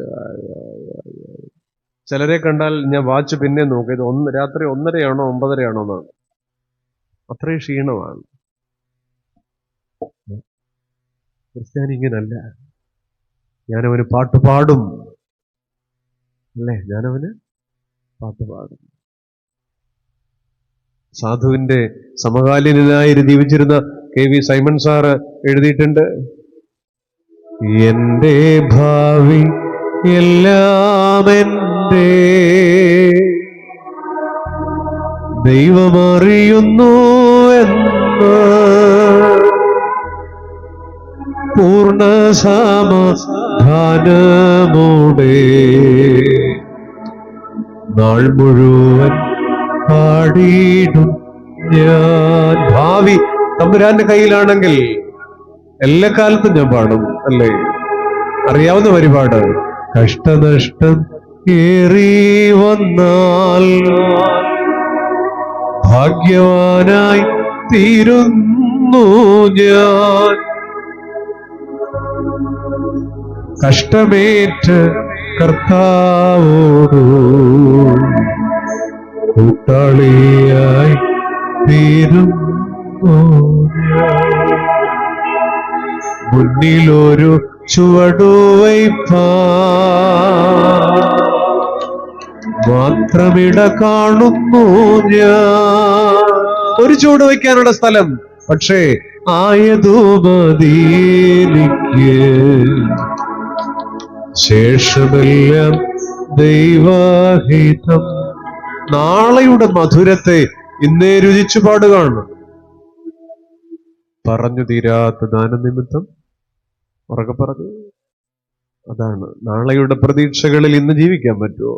അതാണ് ഞാൻ പറഞ്ഞില്ല, ഇന്നലത്തെ തൃപ്തി കൊണ്ട് നാളത്തെ സങ്കടങ്ങളെ ഹരിക്ക്. പറഞ്ഞു തീരാത്ത ഉറക്കെ പറഞ്ഞു തീരാത്ത ദാനനിമിത്തം, പറഞ്ഞു തീരാത്ത ദാനം നിമിത്തം ദൈവത്തിനു സ്തോത്രം അല്ലേ എന്ന് പാടാനായിട്ട്. പ്രിയപ്പെട്ടവരെ, 47-ാമത്തെ വയസ്സിൽ ക്ഷയരോഗത്താൽ മരിക്കുമ്പോഴും ഫിലിപ്പ് ഡോഡ്ബ്രിഡ്ജ് ആ ചുണ്ടിൽ നിന്ന് വീണ വരികൾ ഏതാണ്ട് ഒരു 1.5-2 നൂറ്റാണ്ടിന് ശേഷവും നിങ്ങൾ പാടുന്നില്ലേ?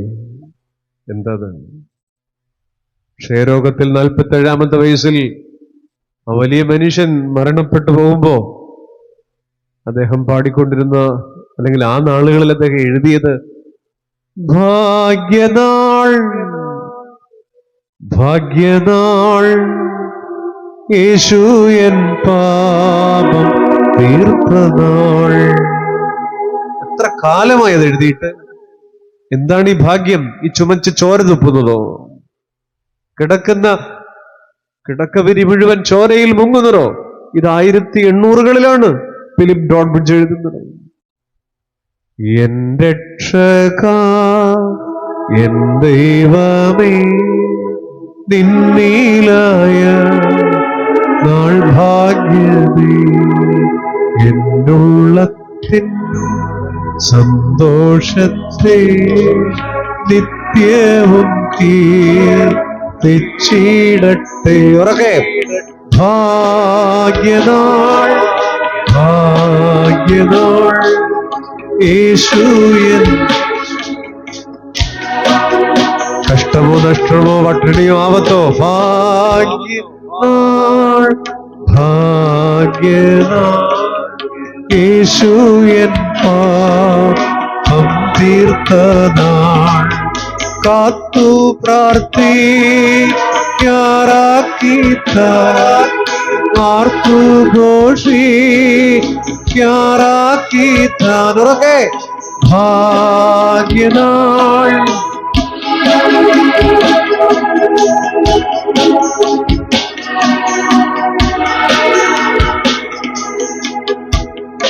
കാട്ടത്തിയുടെ മുകളിലിരുന്ന സക്കായി, നാട്ടത്തിയുടെ ചുവട്ടിലിരുന്ന നഥനയിലും, പട്ടാപ്പകല് വന്ന സമരിയക്കാരിയും, നട്ടപ്പാതിരയ്ക്ക് വന്ന നിക്കോദിമോസും, കിടന്നു പരാതി പറഞ്ഞ ബത്സയിദ കുരുടനും, ഇരുന്ന് പരാതി പറഞ്ഞ ബർത്തിമായും, പുറകെ നടന്ന് പരാതി പറഞ്ഞ ജ്ഞാനായക്കാരിയും, എല്ലാവരെയും ചേർത്ത് പിടിക്കുന്ന ഒരു കൃപയുടെ നീരൊഴുക്ക് ഇന്ന് രാത്രിയിലും നിലച്ചു പോയിട്ടില്ല.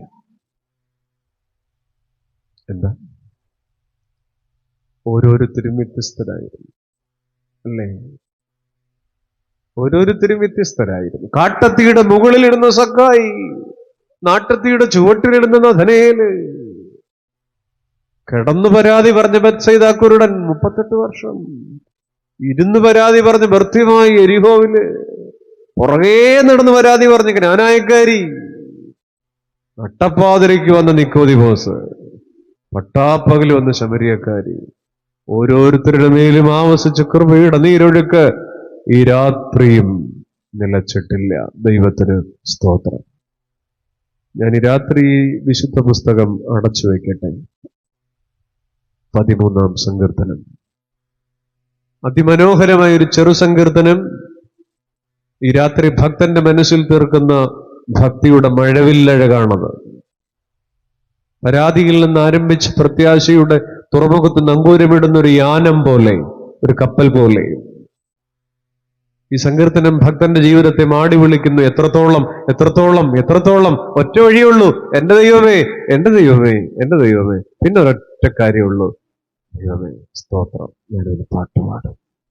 ദൈവം എല്ലാവരെയും വാഴ്ത്തി അനുഗ്രഹിക്കട്ടെ. കേട്ട വചനങ്ങൾക്കായി പ്രാർത്ഥിക്കാം. യേശുവേ, സർവദായക, സർവശക്തനായുള്ളവേ, വ്യാപരിച്ച കൃപയ്ക്ക് സ്തോത്രം. ഞങ്ങൾ ധ്യാനിച്ച വചനം ഞങ്ങളുടെ മനസ്സിലെ ചെറിയ മുളയായി, മുളപൊട്ടുന്ന വിത്തുകളായി അവിടുന്ന് നൽകണമേ. നാഥ, കേട്ട വചനത്തിലെ മർമ്മങ്ങൾ നഷ്ടപ്പെട്ടു പോകരുതേ. ദൈവകൃപയിൽ നിറയ്ക്കണമേ. പരിശുദ്ധാത്മാവിൽ ആഴപ്പെടുത്തണമേ. നാളെ ശുശ്രൂഷയുടെ നിറവിൽ ചേർന്നിരിപ്പാൻ സംഗതി വരുത്തണമേ. പട്ടക്കാർക്കായി, ദൈവജനത്തിനായി സ്തോത്രം. പിതാവിന്റെയും പുത്രന്റെയും പരിശുദ്ധാത്മാവിന്റെയും നാമത്തിൽ തന്നെ ആമേൻ.